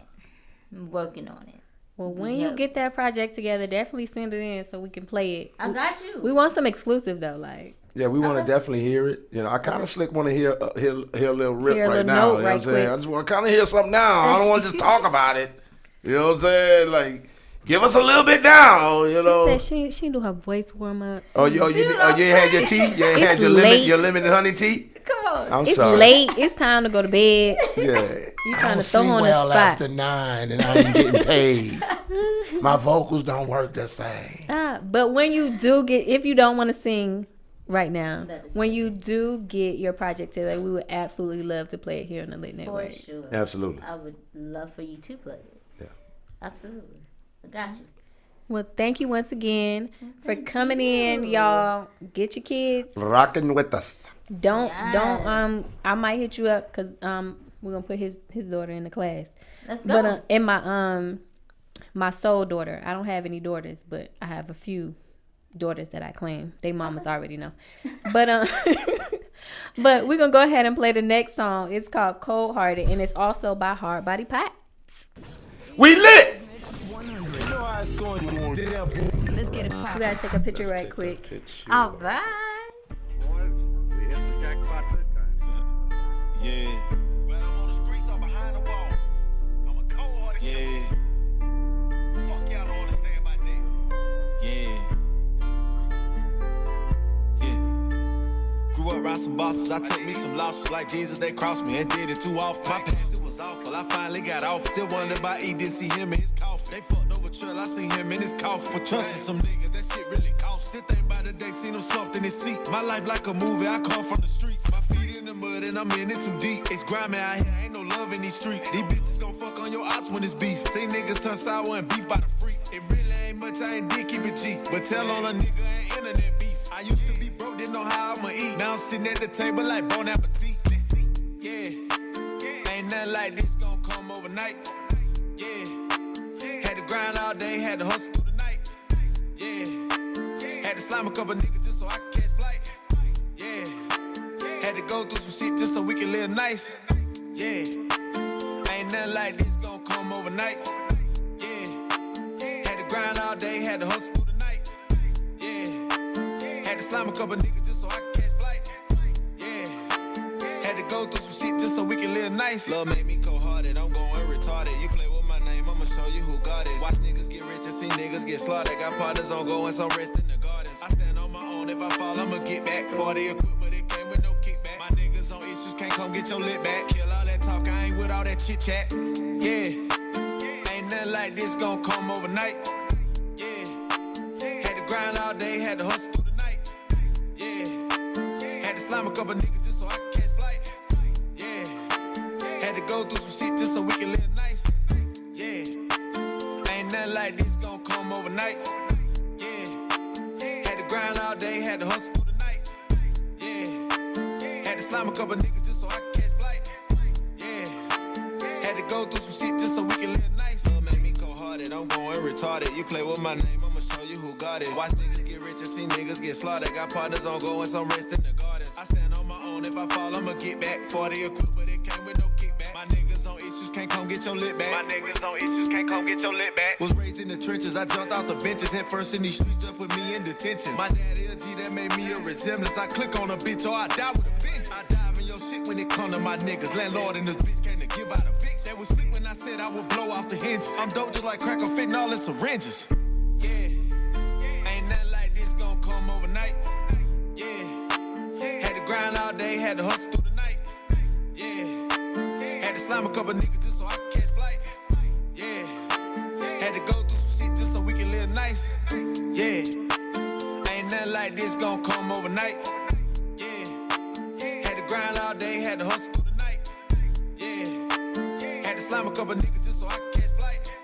Yeah, had to go through some shit just so we can live nice. Love make me cold-hearted, I'm going retarded. You play with my name, I'ma show you who got it. Watch niggas get rich and see niggas get slaughtered. Got partners on go and some rest in the gardens. I stand on my own, if I fall, I'ma get back. 40 a quick, but it came with no kickback. My niggas on issues, can't come get your lit back. My niggas on issues, can't come get your lit back.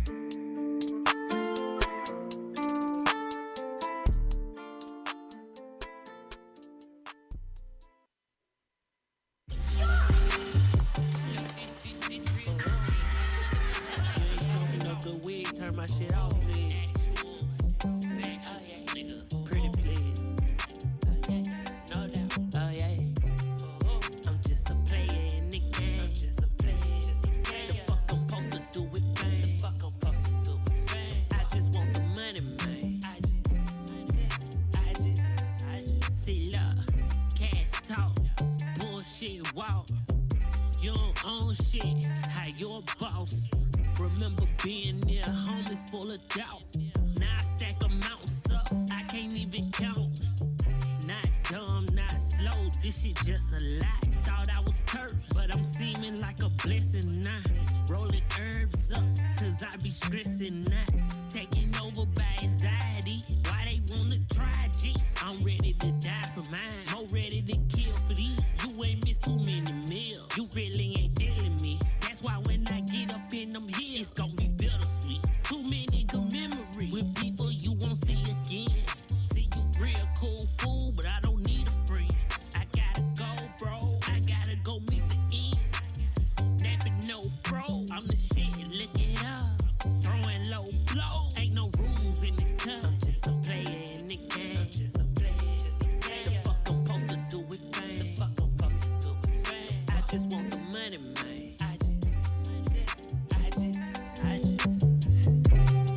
I'm just a player in the game. I'm just a player. The fuck I'm supposed to do with fame.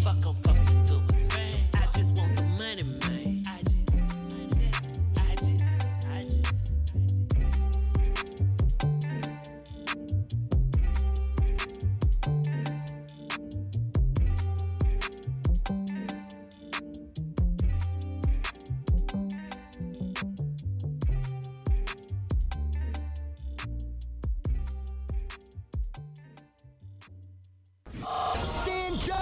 Atlanta's home for hip hop and R&B. Next 100. ATL's Next 100. Let's get it poppin'. We lit. Oh, okay. That's how you feel. You sound weak, bro. Right, we sleep. That's what it really sounds like. We nap. We tired. We All right, nappy. All right, y'all. So just keeping in a good sports theme, you know, we had a couple of things talking about some great sports people on the Toni Hot Tea topics. It is time for the lit conversation. Tell them about the conversation, boss. And on today's conversation, we're going to, just talk about Cam Newton a little bit. Little Cam Newton up in here. Because he was heckled by a kid at a 7-on-7. Hey, guys, I have it available if you want to hear it. Let's hear Matter of fact, before we finish talking about it, if y'all could just listen to this commentary, and y'all let me know as I ask the rest of the question what y'all think about it. So go ahead and hit that stroke. Run that beautiful bean footage. You're a free agent, Rick. You're a free agent. You about to be poor. I'm rich. You about to be poor. I'm rich. You about to be poor. I'm rich. You're a free agent. I'm rich. You're a free agent. I'm rich. He's a free agent. Where your daddy is? Let me talk to your dad. Let me talk to your dad. Where's your dad? You're a free agent. Where's your dad? You're a free agent. You're a free agent. You Y'all So- want to keep going? Yeah, go ahead and play a little bit more. Go ahead and play a little bit more. Where's your dad? Where's your pop?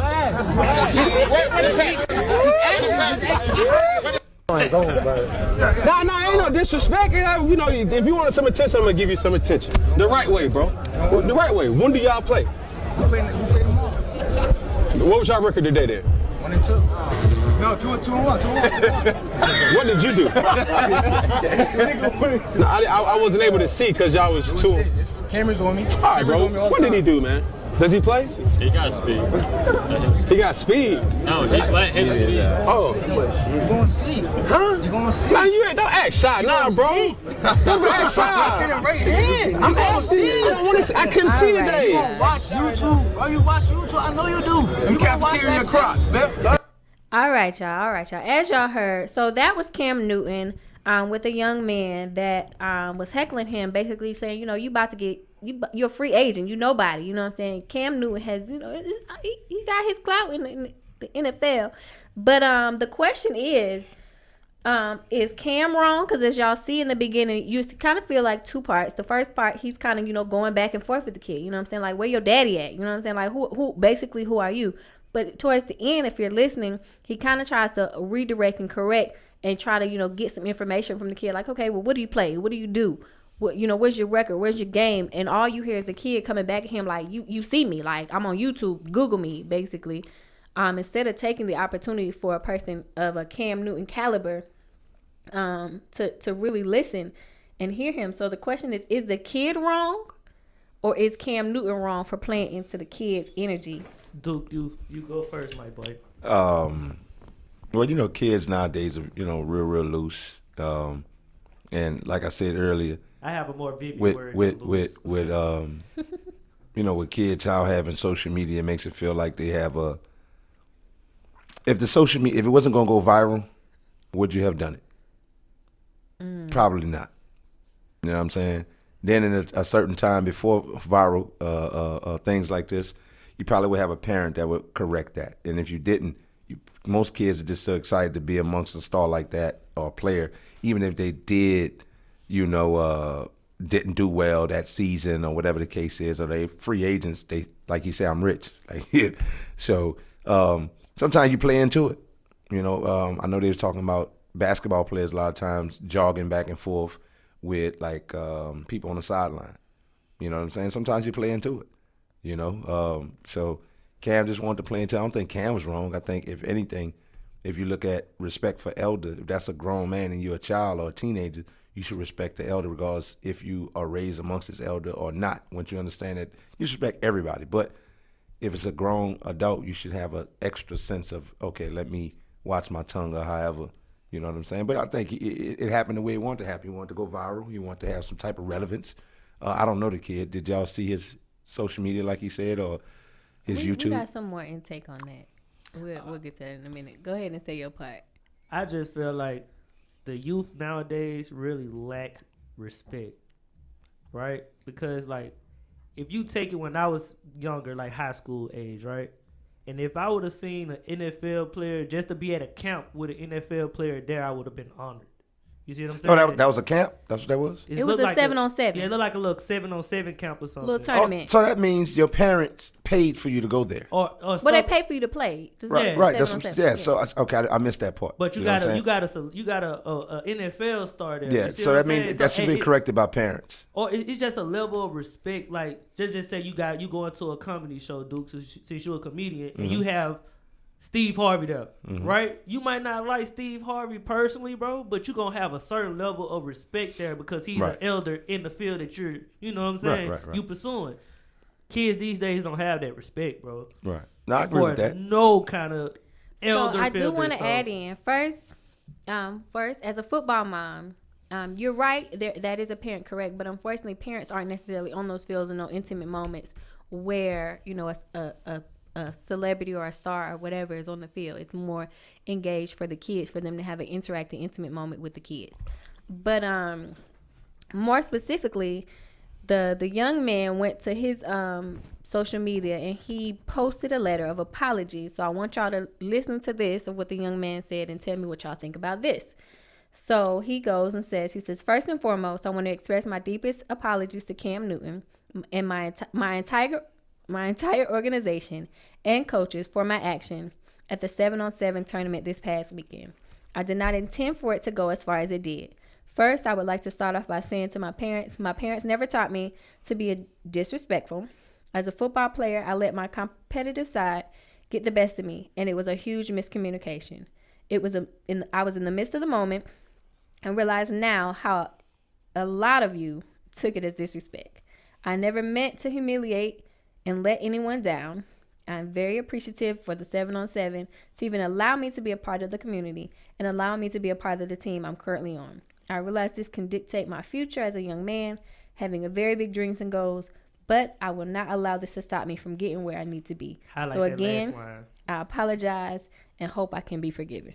Yeah, you got to highlight that last line, the sentence before last, because that shows why he gave the apology. Because he realized to dictate his future. You feel what I'm saying? Well, I mean, it also sometimes, like, come on, sometimes bad press is just as good as good press. So Sometimes. So right now, people want to follow him and see what he's got going on, and things like that. On if you're at that talent level, you know what I'm saying? Right. If you're not, it's like now you have all these coaches and people looking at you, and you could suck.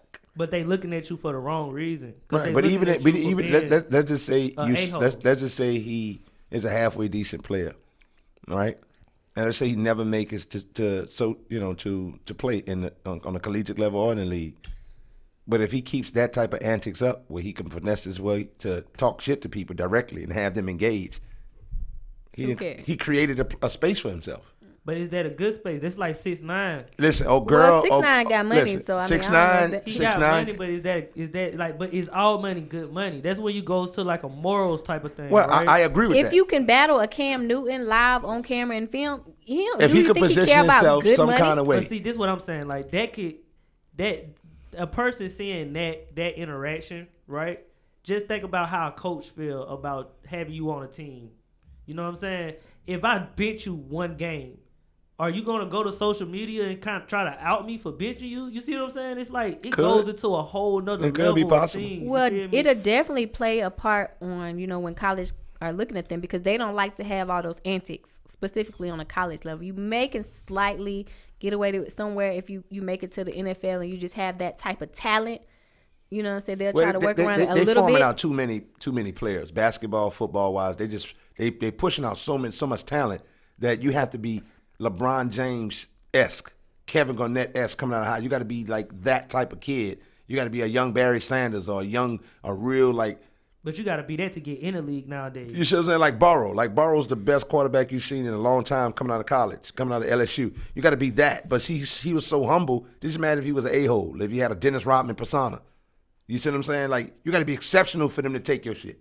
For them to take your SHIT, you got to be exceptional for them to deal with that. But even then, they don't. Just because you exceptional. These kids are not exceptional. Like these kids are damn good, but they producing damn good every day. But even then, just look at like, especially in football, you feel me? Like they don't really take your antics.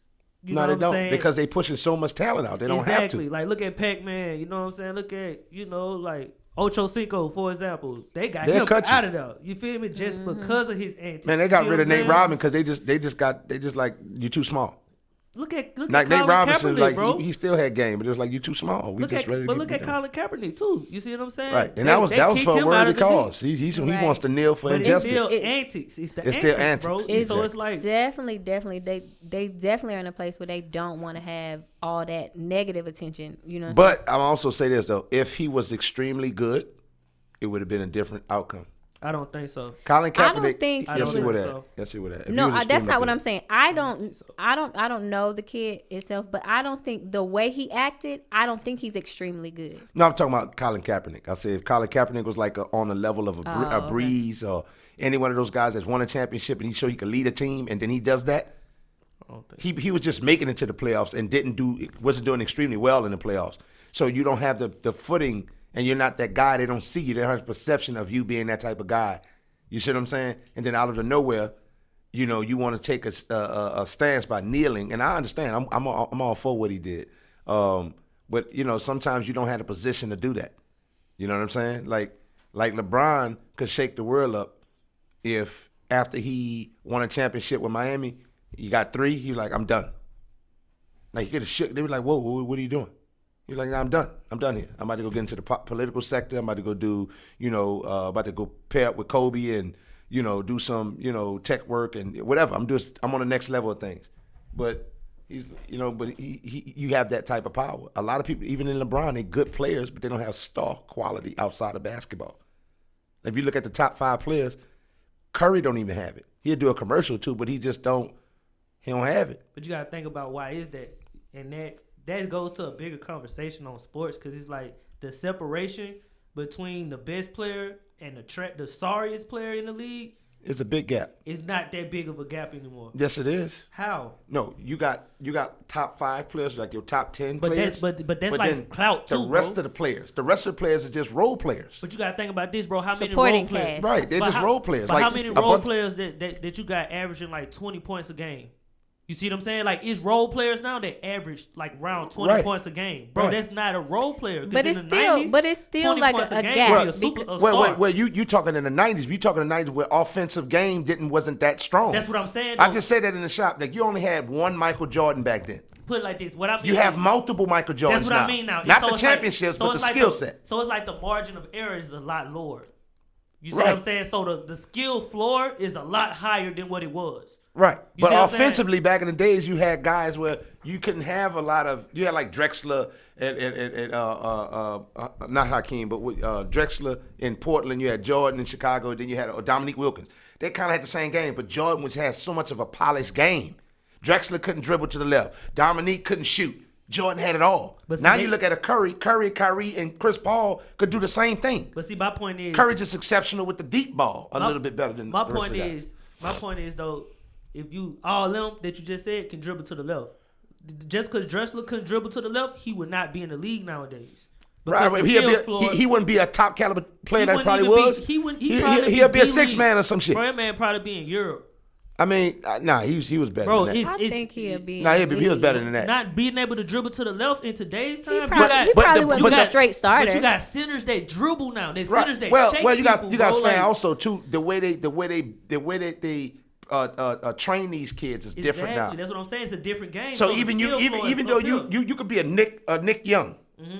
Nick Young could dribble both ways, but he can't. He's not no Drexler. He's not, but he's not a Dominique Wilkins. He's not, but his skill set is a lot higher than that. Right, but he don't have it here. See, that's the intangible piece you can't measure. I think that part comes from, like you said, the participation trophy. Like, it's like, I can do it, but I don't have a passion for it. And it becomes from the parents that are like grilling you, like, you can't quit, you're not going to do it, you just go ahead. So now you have the talent because I done put it in you, but you don't have the passion anymore because I done kind of like drained it out. But we also got a lot of AAU kids. Like you remember Josh Smith? That's who that the kid on the video kind of reminds me of. Do you remember Josh Smith? Yeah. You remember Josh Smith? Mm-hmm. Him and Dwight Howard played on the same team in Atlanta. You see what I'm saying? Look at both of them. They was on the same team. They was running it. Josh Smith, for some reason, thought he was a wingman. And you really a 4. You're a 6'9", 6'10", almost 4. Play your position. But for some reason, he wants to facilitate the ball and play out of position. Dwight Howard could never be the true big man he needs to be. For some reason, they like to beef him up because he had a good physical structure, that he was a Shaq. He was never a Shaq. You know what I'm saying? But he could never just play the position the way it needed to be played. He played, you looked at him and you expected a certain type of play, but physically, he played smaller than what he really was, in my opinion. You see what I'm saying? And guys who dominate in the paint, they was having their way with Dwight Howard after his first 3 years. His first 3 years, he was crazy because he was so big and so strong at 6'10". It was a lot to deal with. But I realized once athleticism starts to creep up on you and you lose a little bit, you're going to lose a step and it's going to be over for you. The same with Westbrook, not being able to shoot. A lot of these guys, why do you think they moving around now? You see what I'm saying? So, the game, the skill set level is higher, but I think the heart is gone because these kids' motivation is money now. You got kids coming in the league making more than Michael Jordan probably made in his whole career. And that's Michael Jordan. Right. Them niggas want to be the best. Like, they coming out that crack era. They coming out in the 90s when, you know what I'm saying? Like, they want to prove something. These kids not just want to make it and make money. Yeah, and get the girls on IG. And get the sponsorships. You see what I'm saying? But even their attention span is different, bro. I said this the other day, bro. Clout is an unforgiving drug, bro. like the way our generation and our world is now thriving off of clout, bro, is like unescapable. You see what I'm saying? Like newscasters want clout. You feel basketball players want clout. Yes, you got the newscasters that want to dance. Our ex-president wanted clout, bro. Like, come on. He still bro. want clout, as he's me? now trying to say that he's thinking about running again for 2024. Yeah, that's CPAC, man. You know, like he did some crazy. He said some crazy stuff there. So it's like, bro, and 50% of Republicans still follow him. Still, you know what I'm saying? So it's like clout is an unforgiving drug, and it's like once you get a taste of it, you not going back. And I think that's what, you know what I'm saying, what the dude on the video, I think that's what he His really... name was Julius. Julius, okay. I think that's what he was kind of, you know, suffering from, a fix of Right. clout. You know what I think it was? I think, because looking at the video, if you get a chance to check the video out, please do. But looking at the video and looking at the kids that surrounded him, he wasn't in the most urban area. You know what I'm saying? There was a lot of urban kids, but the area itself didn't look like an urban area. And so with that... So it looks like a flowery branch? So with... I mean, maybe not necessarily a flowery branch. Maybe like a Snellville. You know, Snellville has culture. Yeah. But, you know what I'm saying? You could definitely tell it's not no east side. You know what I'm saying? Right. It's no Moreland Avenue. So I feel like, and this is just my personal opinion, I feel like he's the best talent for where he is. Or whatever. And so, but, you know, with that, you know what I'm saying? There's some different talent. There's a different raw talent on the other side. And I think if he was to been in that situation where he was on the other side of the tracks with that, you know, I'm trying to feed my family talent, I think he would have been a different person. You know what I'm saying? Not saying he probably started there and his parents moved in for a better opportunity and better, but it's something different about those kids. It's like, I'm trying to make it out versus the kids like, you know, I have a comfy life, but I would like to make money and be famous and be I don't great. think it's that, because I've seen some people that was like that, because I know like a lot of athletes, and I've seen people that moved away to like the white neighborhoods to play sports, and it's like they still had that mindset like they was better than people, because like, you know, they got that they got a scholarship, you know what I'm saying, to go to this private school across I think town. His mindset, just based on like how the other kids were interacting around him, just looking at I just think he's just the best talent for where he is. I don't even think he the best. I just think he talk a lot. He one of those like, you could tell, bro, somebody that's like a chihuahua, all talk but no bark. Because specifically, if Cam Newton's in my face and he's like, "What's your stuff? I mean, even if, like you say, even if I don't like a Cam Newton is where I want to be. If I say I want to be in the NFL, Cam Newton's in the NFL. So if I'm a good talent and that's where I want to be, I'm going to try to talk to a Cam Newton. I'm going to try to get some insight for a Cam Newton. I'm going to approach Cam Newton a different way. I'm going to almost try to befriend Cam Newton. Try to make a mentor out of him and not a Cam Newton. I'm going to do something that's going to make Cam Newton notice me, because Cam Newton is known for, you know, going out into the community helping kids. Like that's one of the things he likes to do. So since I know that about a Cam Newton, if I even know that, you know what I'm saying, I'm going to make sure that I position myself to get on a Cam Newton radar. I'm not going to be, you know what I'm saying, even if I'm talking to a Cam Newton to try to go viral, I'm not going to be rude, disrespectful, mean, just negative, because that's not really going to put me in the place that I need to be if I'm thinking logically on my career that I claim that I say that I want. I'm just saying. Yeah, I don't think these kids think logically about their career. You know, I think it's more of a, like, why would you create an enemy out of somebody that could have been a mentor? You see what I'm saying? I think they operate off a straight emotion. Yeah, that's what they be very, very passionate about shallow things that don't matter. You know what I'm saying? So, you know, it's just one of those things. You know, you just have to govern them a little bit, help them get out of their own way. And but sometimes when you trip and fall, you need to kind of hit your head a little bit, so you can really understand that, you know, sometimes your mouth can write you a check your ass really can't cash. And, you know, that's going to really best suit you going forward in what you're trying to do. Yes. Well, once again, y'all, thank y'all for sticking with us and tapping in and listening to us this beautiful Monday. Thank you for Kiami for coming in and telling us about her journey in the industry. Remember, today, tomorrow, and always stay living in today's time, because... Before I give you that, I also would like to say, I would like for everybody to stay the course, never waver, stay true to your vision, love the journey, look back just to view the ground you've covered, and, you know, you come a long way. We lit! We keep the network L.I.T.T. There's dudes in that girl Toni. It's them finally came together. Atlanta and New Orleans. Living in today's time. We lit. Air Monday 9 to 11 on the night. You don't wanna miss it. Got the dopest guess and we kick it. Stay lit like the night before Christmas. Toni and Duke, best in the business. Watch them get it. Go to YouTube, search IBNX Radio, the lit